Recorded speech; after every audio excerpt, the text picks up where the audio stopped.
guys, what's going on? D-Rat here. Thank you for submitting the video. I'm going to go ahead and play it just like I did previously. If need be, I will pause and give feedback and then send you guys a link to the video. So why don't we go ahead and get started? Here we go. Now, can I show you what I mean? Of course. Great. Now I'm going to actually share my screen with you. Okay. And let me know when you see it. I see it. Great. So what I've prepared for you right now are 3 different comparable homes to units to yours. They're all 2-bedroom, 2-bath units in your complex. All right. So what I'm going to do here, and we'll show you what it is. Now this one is a 2-bed, 2-bath unit at 2166 Jordan Court. This one sold in January. Now, what was the original listing price here? It was $320,000. Right. Now, it was on the market for 21 days. Mm-hmm. And you know what that means by on the market? I believe it means until they are under contract? Correct. So that it's not only on the market as active, but when there was an accepted offer, went into attorney review, it's still considered active. So they count the days on market up until it goes under contract. You are correct.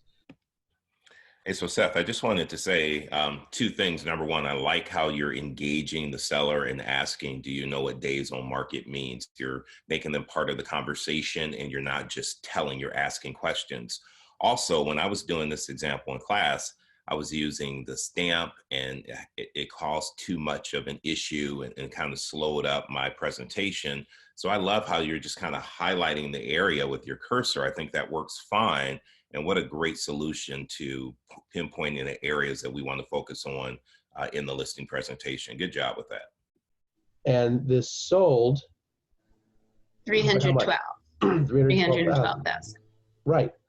And it's a 2-bedroom, 1st floor unit in Franklin Heights, which is similar to yours. It has 1,260 square feet, and the taxes here are $5,136. Okay. Okay. Now the second one here is on Francis Court. This one was sold recently at the beginning of March. So as you can see, this one, what was this original listing price here? $329,900. $329,900, and this is what it sold for here. 13. Now, this was only on the market for 13 days, which says to me that they got an offer pretty quickly. Right. And they went into attorney review and under contract, and it shows that this seller was also fairly aggressive and wanted to sell and needed to sell. Okay. I see. And this person wanted to get out and move to where they want to move, just like you do. You want to move as well. Right. Same thing. Tax is $5,136, and the square feet is 1,260. Okay. All right. And this one is an end unit. So, and then the third one here. Look at the original listing price here. $349,000. $349,000, right. How many days on the market here? Longer time, 79. 79 days, that's right. And what did it eventually sell for? Sold for $315,000, so very similar to those others. Yeah. And the last listing price on this was what? $329,000. So you see what happened was they started listing it very high. They ended up on the market for a long time, and they had to reduce the price, and they reduced it even further to get to where they wanted to sell, right? Yes. And tax is similar, $5,180, but the square footage is a little less, 1,108, compared to the other 2, which are square foot. One of these is 1,200 here, and this is 1,260. So what I recommend is that, by looking at these units, fairly similar to yours, and I would say probably I would recommend a price of about $315 for yours. It's updated. And the best price I think to list it at would be $315. That would be I feel would be the price at which we can create value in the buyer. so we can get some people to buy your home. Hmm. What are your thoughts? Well, I would like to go a little bit higher, maybe 320. And I was also wondering, I'm really looking for somebody who can do more social media and that type of marketing. Oh, absolutely. So really quickly, I noticed that you did something here, Seth, and I don't know if you had a reason for doing this. You gave her your pricing recommendation before asking her where she felt it should be priced. I do feel it's important to kind of find out what the seller's thinking, because if we say 315, what if she was thinking in her head 313 or 312? So we don't want to show our hand first. We want to see what they're thinking. And then based on that, we would tell our price recommendation and why we came up with that pricing recommendation. Absolutely. And that's one of the most important things right now in this market, is that a lot of agents do three things. One, they put their home on the market, they put a sign in the yard, they put it on the internet, and they get down on their knees and they pray to the Lord above that this sells. I do the other P, which is prospect, and not just prospect on the internet, but I do social media. I have actually belong to a group in my office that reaches of about 1,100 agents on a Facebook page. And then there are two others that actually reach over 1,500. So your unit is going to be posted on there, and we're going to have a lot of agents to see it. The other thing is face-to-face. I like to go face-to-face. Of course, now, obviously in this time, it's not that easy, but what we can do is actually target the marketing towards those agents that will have buyers for this home. And we do that through reverse prospecting, which not many people know about. And that's actually quite an interesting. Would that be something that would interest you? Yeah, that does sound very interesting, and I think it would be helpful. Great. What do you think about 320? Well, why? Let me ask you this: based on what you said, I've got a couple questions for you. Why do you feel that your home is worth $5,000 more than the neighbors? So Seth, here what I want you to say, the one key word that you're missing, specifically, why do you feel your home is worth $15,000 or $5,000 more than your neighbors? I want you to get her to tell you specifically what it is about her unit that she feels will bring in an additional $5,000. Well, we updated it. I know it doesn't have an elevator, but I think most people wouldn't want an elevator, and then you have to maintain it. Yeah, I mean, it's the people that actually look at your units, right, are not going to actually care for an elevator. But I know that when you're expecting twins, correct? Yes. And you're expecting them when? I think you said about July or August? Mid-July. Right. So one of the things that we're going to need to do is we're going to need to actually try to get you into a new home at least by then, or earlier, so that you're going to be all set and not have to worry about running around and unpacking when you're about to give birth, especially for twins. I'm sure that this hasn't been easy for you. It has not been easy. No, it definitely, and it's going to be a big blessing. I can get it. It will be, and you're right. I do want to be in there and have everything set before they arrive. So, you are the expert. So if you say 315, we'll get it sold quickly, then I think that's workable. Terrific. So what we could do now is to simply sign the contract, and so that we can get you on the market and get you into that new home in the time that you need to get to your new home. Does that sound good? That sounds good. Thank you. Jamie, in the future, I want you to push back on him at least one more time and say, yes, I have to be there by July. However, can we at least try it at 320? I want to see if I can get more money. Make Seth work for that a little bit more. I think the exchange between you guys was fantastic. I think this is a good role play. And yet you guys, your level here with role playing is so high. I want you guys to push yourself to overcome objections 3 or 4 or 5 times during a role play, just like you'll get when you're meeting with an actual seller. Yeah. Great. So what I'm going to do now is I'm going to go to another screen and I'm going to show you the paperwork, and we'll go through it, and I'll send it right to you so you can sign it. All right? Fantastic. Thank you. Great. Great job, Seth. All right. You want to go now? I'm going to. Sure. Do you want to just stop sharing? Seth, overall, man, great job there. I thought you did a good job getting her to price it correctly. If I could be nitpicky, and I think your proficiency level is so high, I can nitpick a little bit here. You were telling her all the reasons why she wanted to be into that house by July and what that would do for her. I want you to ask her, like, if those twins come and you're still here, what's that mean for you? And if you had moved into the house and you were settled, how would you feel if you didn't have to worry about dealing with this condo anymore and dealing with steps? Like, ask questions to get her to say, I absolutely have to be in that new house by July at the latest. Like, there's no way I can still be here. I don't want to have to be dealing with steps. I want to be settled. I want to have our house set up. I want to have boxes unpacked. And so I have to be there. And when she's telling you that, you're telling her back, like, I so agree with you. And so if that's what you need, then we have to price it so that it will sell in today's market. I understand that you want 320, but 320 is not being in that new house by July. 315 is where we need to get started. So let's do the right thing, price it correctly, and let's get you moved. That's, if I'm being nitpicky, Seth, that's my feedback for you. Great job, though. Really good job. Okay. And we're still recording, right? Yes. Okay. Okay, so Seth, can I show you what I mean? Yeah, sure. What up? Awesome.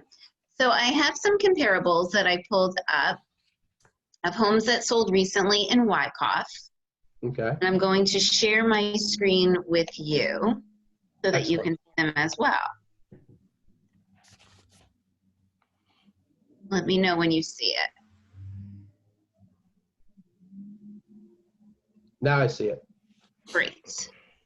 Okay, so let's take a look at this first house, Sure. that 161 Packard. Can you see the original list price right here? Yeah, let me get my glasses on. I apologize. It is No problem. 529.9. Looks like. 529.9. Yeah. And it's sold for 529. Oh boy, it sold for list price. It sold for list price, exactly. And how many days on market? 40. 40 days on market. Now this home is 3 bedrooms, Mm-hmm.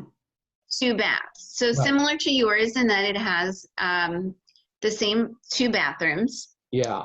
It has 1 less bedroom. However, when we make adjustments to think about the price of your home, bedrooms don't really make all that much of a difference, which is kind of interesting. Yeah. So that one was 529. Let's look at this next one. Now this one's on Lafayette, which is a slightly busier street. Yeah. What was the original list price? Oh boy, it looks like it was 545. Well, that's what it sold for. Oh, it's sold for. I'm sorry. So Look at the original list price up here. oh boy, 525. 525. So it actually went above asking. Wow. Yeah, I can see that. And it was only on the market for 8 days. 8 days. Now, take a look. This one is, again, it's 3 bedrooms. Okay. Has 1 full bath. Oh, it only has 1 full bath and 1 half bath. And 1 half bath. And it sold for that. It sold for that. So, Wow. that's something when I'm thinking about it, I would want to go and look at the pictures a little bit. So let's go down and I'm going to show you some pictures because we would want to see how updated it is inside to go for that amount. Yeah. Bear with me while I scroll down. Okay. Hey, so I just wanted to point something out. You know how Seth was highlighting the comps? I think that's a better way to do it because if you're using the arrow like I was using, when it's time for you to scroll through the pages, you have to go up and almost release that arrow annotation so that you can scroll. And so I think moving forward, I would do what Seth did and just use your cursor to highlight over the properties and sections that you're talking about. And that way it's easier to navigate and go up and down with the pages. Sure. So here we have 500 Lafayette. Ah, okay. So we can see, it is updated. It has a fireplace, stainless steel appliances, granite countertops. It has a sunken family room, an oversized yard, laundry, powder room, and mudroom are complete. So if we take a look, we could see the updates that they've done. Okay. Yeah, I can You can see see that. it is quite move-in ready, wouldn't you Yeah. say? It looks nice. Yeah. And so now if we go to the last home on Kingston, Mm-hmm. you can see that the original list price of this one by the arrow, do you see that? Yeah, is it 619? 619, Mm-hmm. and it wound up selling for 550. Well, son of a gun. 550. So I want you to pay attention to, Seth with his glasses. You're noticing he's having a hard time seeing it. I have my glasses on and I see it, but, I do have to really look. So one thing I would encourage you to do when you look back at this, this role play that you guys did, think about enlarging the font on your screen. Instead of having it at 100%, maybe have it at 125 so that the font shows up. You want your clients to be able to follow along. And some people won't do what Seth did and say, let me grab my glasses, I can't see well. They're just going to be nodding their head, but not truly following you around. So I would say just make sure that you're optimizing the screen to make sure that people can see what's there and what you have printed out. I would definitely increase this font, at least, go up from 75 to 100 or 100 to about 125 and see if that would make a difference. And 142 days on market. So what does that tell you about that house? Tells you someone screwed up. Tells you someone screwed up a little bit. Also 3 bedrooms, 1.5 baths. 1.5 baths. Wow. So your home is 4 bedrooms, 2 baths. Mm-hmm. Right. So you have that 1 extra bedroom. Yeah. Which we said doesn't usually factor in to be all that much. Yeah. You have Sorry, not sure what just happened. So your home is 4 bedrooms, 2 baths. Mm-hmm. Right. So you have that 1 extra bedroom. Yeah. Which we said doesn't usually factor in to be all that much. Yeah. You have 2 full baths rather than the 1.5 that some of these have. So thinking about these homes and what we know about these homes compared to yours, yeah, what price do you feel would create value so that a buyer would want to purchase your home rather than another one on the market? Look, I've been in this house for 40 years and, I brought my kids up here. I brought my, there's a lot of great stuff that happened here. And honestly, I mean, my house is really worth a lot more. I would say probably I would say we'd list it at 600. That's 600. Okay. Well, based on that, Seth, yeah, I have a few important questions for you. Specifically, why do you feel like your house is worth that much more than these homes that sold? And I completely understand the memories. But what is it about your house that creates more value to a buyer? I love it. Specifically, Seth, I want you to tell her why someone would pay you 600. Great question. I mean, look, I updated the kitchen about 20 years ago. Okay. And we have, the roof has been replaced, 10 years ago, and I think it adds to the value, no?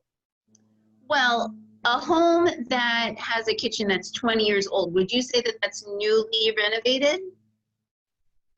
I mean, mine looks nice. I mean, if, some people, I guess, compared to today, if you were to say newly renovated, it would be, within the last, I mean, people say it's within the last year or so, but okay. And so then are you saying that your home is up to today's selling standards?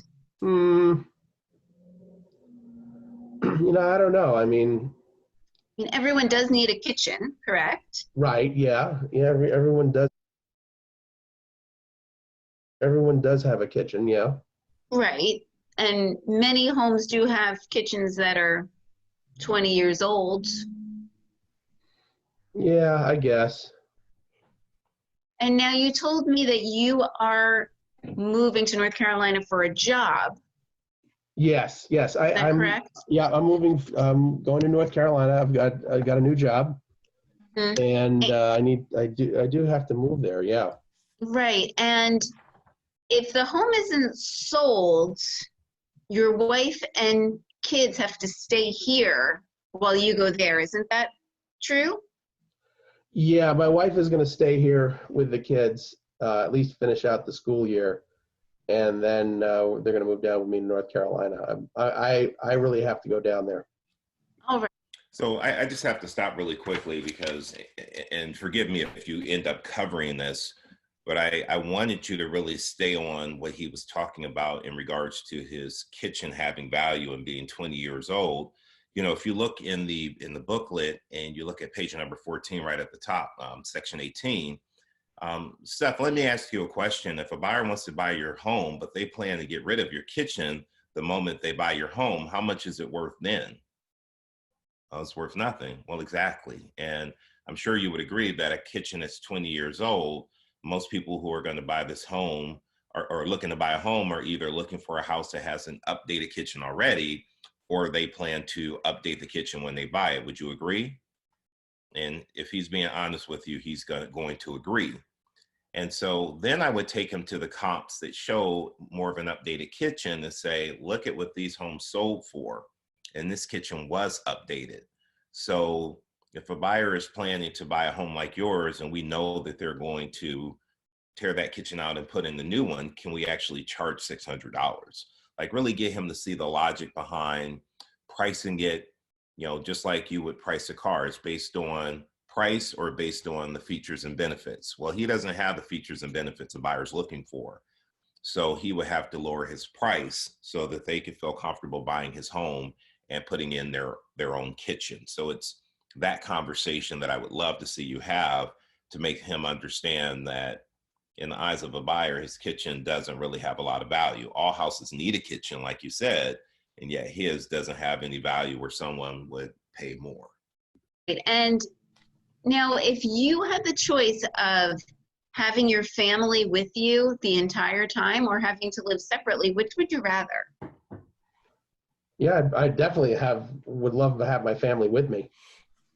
So, based on that, I think that a range closer to what these homes sold for would give value to your home and help you to get your entire family to North Carolina at the same time. Does that seem fair? Yeah, I guess, I mean, I've been, I've tried this and been on the market for a while, and, I would love to have my family with me. That would be nice. So, based on that, I would recommend a price of 520 to 530 for your home. Hmm. So you don't think we could list it at like 545? Well, if we list it at 545, knowing that we'll probably need to reduce it at some point, what is that going to do to the days on market? Well, that's going to make it longer, isn't it? It's going to make it longer. And homes usually see the most action in the first 2 weeks. So if your home is listed too high, are we going to get the action that we want? No, not really. No. So wouldn't it seem to make sense to list it where we would hope to get the most action and get it sold as quickly as we possibly can? Yeah, that would definitely make sense. So I guess if you said 520? I think that would be a wonderful listing price. All right, then let's do it. Okay, so I'm going to give you the same feedback I gave Jamie. I mean, you guys, your level of role play is extremely high, especially when I compare it to what I'm seeing in class right now. And what I want you guys to do is to make this more real play. A real seller who wants 600 is not going to acquiesce so quickly and accept 520. There's going to be some pushback there. I want to start higher. I can always reduce it. You know, if it's on the market for 2 or 3 weeks and we don't have any offers, and we can talk about lowering the price, but I want to start here. I really want to see you guys push back and really get comfortable having those difficult conversations with sellers about the importance of pricing the property correctly. So, you know, if you're having those conversations in practice and they're high level and there's a lot of pushback, when you are meeting with a seller, it's easy for you to handle. It's just like, you know, the video we watched with Michael Jordan last week where he practiced as if he was playing the real game. So during the real game, when the situation came up, it just felt like practice to him. It was nothing. And so, you know, I rate you guys extremely high on your role play. I just want you to push yourself to make the closing scenarios and the pricing scenarios harder so that you have to work for it. And then any seller that you talk to, it's easy to deal with them. It's easy to deal with a pricing conversation because you practice this so much with your partner. It's easy to close 5 times because you practice that with your partner. So good job though. And let me just wrap this up. Let me hear the last 19 seconds. Excellent. Seth, I am going to go over the paperwork with you now, and then I'll send it over so that we can sign that virtually. Excellent. All right, sounds good. All right, wonderful. I'm going to stop the share with you now, and we'll go. So here's a question I have. I like everything that you guys are doing. I love that you're sending the paperwork over. Do you think we should be sending the paperwork over beforehand? I guess the one advantage of waiting to send it over is now that we have an agreed on price, we can actually go in and fill that section of the contract out. However, if you already had it emailed over to them, you could just say, hey, pull up your email. You have an email waiting for me with all the documents. I'm going to pull those up on my screen and let's go through them line by line. As you sign, I'll explain the contract. I don't know. I'm just curious to get your thoughts on that. Would it make more sense for them to already have the paperwork there, or and allow them to fill in the section with price? Or is that something that you just fill in later, but you get them to sign all the paperwork and everything's already in their email box? Great job, guys. As always, I knew this was going to be a really solid role play. Hopefully the feedback I gave you makes sense. And if you guys make those tweaks and you push a little harder and make each other work a little harder for the price recommendation and getting the actual listing, you'll just get better and better every time. So I appreciate you guys submitting this. I'm going to go ahead and stop the screen share, and I will work on this edit and get it sent back to you guys shortly. Thank you so much. Bye.